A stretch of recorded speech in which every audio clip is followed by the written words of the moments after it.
안녕하세요, 닥터 바를정입니다. 오늘은 오래된 구안화사, 연합운동에 관하여 설명드리겠습니다. 저희 한의원이 오래된 안면신경마비 후유증 환자분들이 많이 오시다 보니 치료 테크닉과 치료 경험이 계속 꾸준히 축적되어 있는데요. 2009년에는 한방 안이비인후 피부과 학회지에 매선 침법과 정한 침법으로 호전된 안면신경마비 후유증 연합운동 환자 시험 사례를 발표하였습니다. 저희 한의원이 구안화사 환자분들을 많이 본 계기를 설명드리자면요. 한의원을 개원하고 한동안 쭉 진료를 하다가 우연한 계기로 구안화사 치료를 특화로 하는 한의원 네트워크에 가입을 하게 되었습니다. 그 네트워크에 계신 구안화사에 대한 임상 경험이 풍부하신 여러 원장님들과 매달 모여서 세미나를 통하여 치료 방법에 대한 교류를 정기적으로 하게 되었고요. 그렇게 얻은 치료 테크닉을 구안화사 환자분들에게 적용하였을 때 이전에는 치료가 잘 되지 않던 증상이 치료가 가능해지는 것을 경험하였고, 그런 것들이 쌓이면서 점차적으로 치료율이 향상되는 것을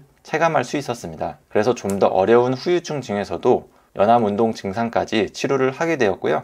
그러다가 논문까지 발표를 하게 된 거죠. 우선 안면신경마비의 원인은 여러 가지가 있지만 대부분은 바이러스 감염 이후에 생기는 특발성 안면마비입니다. 그리고 주로 얼굴의 왼쪽 혹은 오른쪽 한쪽으로 생기게 됩니다. 일반적으로 지금까지는 저희 한의원도 예전에 그랬었고, 다른 한의원이나 병원에서 구안화사가 처음 생겼을 때 한 달에서 세 달 정도까지 급성기, 아급성기에 침이나 한약, 그리고 양방에서는 양약이나 스테로이드 등을 처방해서 구안화사가 회복될 수 있는 치료를 해드리는 것이 일반적인데요. 이러한 급성기, 아급성기에 회복이 되면 다행인데, 회복이 완전히 되지 못한 채로 몇 개월이 지나서 그 이후에 만성이 되면 더 이상 침치료나 물리치료를 해도 회복이 잘 안 되는 후유증 시기가 찾아오게 됩니다. 이것을 안면마비 후유증이라고 하는데요. 다른 양방병원 신경과에 가도 특별히 치료를 해줄 게 없으니 그냥 시간 지나면 좋아지니까 기다리라고 얘기를 듣고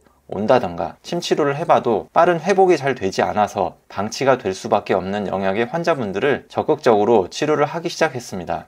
이러한 안면신경마비 후유증 환자분들이 더 이상 적절한 치료를 받지 못하고 방치를 하게 되면 마비가 된 쪽은 악순환이 되어 얼굴 근육이 퇴화되고 얼굴이 점점 처져서 비대칭이 더 심해진다든가 구축이 되어 뻣뻣해지는 방향으로 계속 진행이 됩니다. 그런데 마냥 시간이 지난다고 해서 마비가 풀리는 것도 아니고, 그래서 심하면 안면마비가 이제 5년, 10년 이렇게 지나서 오시는 분도 계시는데요. 이런 분들은 어차피 내 증상은 치료가 안 되는 거라고 생각을 하여 그동안 포기를 하고 지내셨던 겁니다. 후유증 중에서도 제일 심한 건 신경이 회복되는 과정 중에서 정상적이지 않은 회로가 생겨서 눈을 깜빡이거나 어떤 특정한 표정을 지을 때 입과 같은 다른 근육이 움직이게 되는 그런 현상이 생기게 되는데요. 이것은 지금까지 여러 가지 논문을 찾아보아도 양방에서는 이것은 신경이 서로 연결되지 않아야 하는 것이 잘못 연결된 것이라고 하여 심각한 상황이라고 과장을 하여 설명하고 신경 회로를 차단하는 수술까지 해야 한다고 설명을 하는 실정입니다. 그래서 저 스스로도 저희 한의원이 연합운동을 치료할 수 있다라는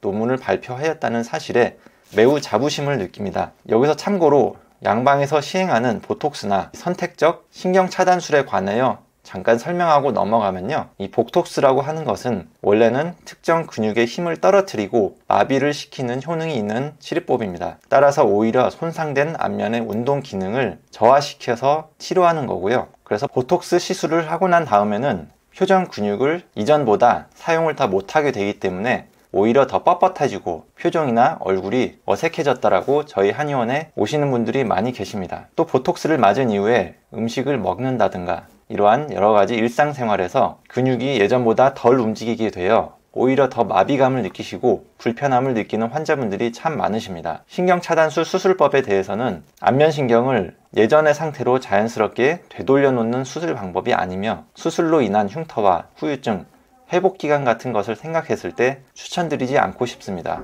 구안화사 후유증의 한방치료는 매선이나 미소침 등의 치료를 통하여 첫인살을 올려주고 마비로 인하여 근력이 떨어져서 잘 못 움직이는 부위에 힘을 보태어 좀 더 원하는 대로 움직일 수 있게 해서 얼굴이 예전처럼 자연스럽게 되돌아갈 수 있게 해주는 치료입니다. 그렇게 해서 치료를 하게 되면 말씀하시는 것을 들어보면요, 표정을 지을 때 얼굴이 가벼워진다라고 말씀을 하시고 얼굴이 뻣뻣하고 표정 짓는 게 잘 안 되어서 너무 답답했었는데 치료하고 나서 뻣뻣함도 줄고 표정 짓는 것도 훨씬 편해졌다라고 말씀을 하십니다. 그 외에 고주파 향기호법이나 목 어깨 근육의 이 전체적인 긴장도를 다운시켜주는 추나요법이나 부항치료를 같이 해주는 식으로 종합적으로 맞춤형으로 치료를 해드리게 되면 치료 만족도가 많이 올라가게 되는데요. 저희는 모든 치료 환자분들을 처음 내원하였을 때와 치료 후 이 비포 애프터 사진을 촬영하여 환자분들에게 직접 보여드리는데요. 그렇게 쌓인 자료들, 그러니까 드라마틱하게 좋아진 전후 사진 자료들을 볼 때면 최근에는 보람을 참 많이 느끼고 있습니다. 안면신경마비 후유증으로 많이 고생하고 계신 분들, 질환 자체가 흔하지 않다 보니 터놓고 주변에 물어봐도 정보를 잘 얻기가 힘들기 때문에 지금도 어느 병원에 가야 할지 어떻게 치료를 해야 될지 고민하시는 분들이 지금도 많이 있으실 거라고 생각하고 있습니다. 그러한 고민을 하다가 여기서 치료된 분의 소개로 저희 한의원을 찾아서 멀리서까지 오시는 분들도 계시지만 저희가 큰 병원이 아니다 보니 아무래도 홍보를 열심히 하기에는 한계가 있기 때문에 앞으로 이렇게 유튜브로라도 안면신경마비 치료 사례에 관하여 컨텐츠를 만들어 소개를 해드리겠습니다. 그리고 당연한 말씀이지만 앞으로 더 좋은 치료를 해드릴 수 있고 계속 연구하는 병원이 될 수 있도록 열심히 노력을 하겠습니다. 지금까지 시청해주셔서 감사합니다.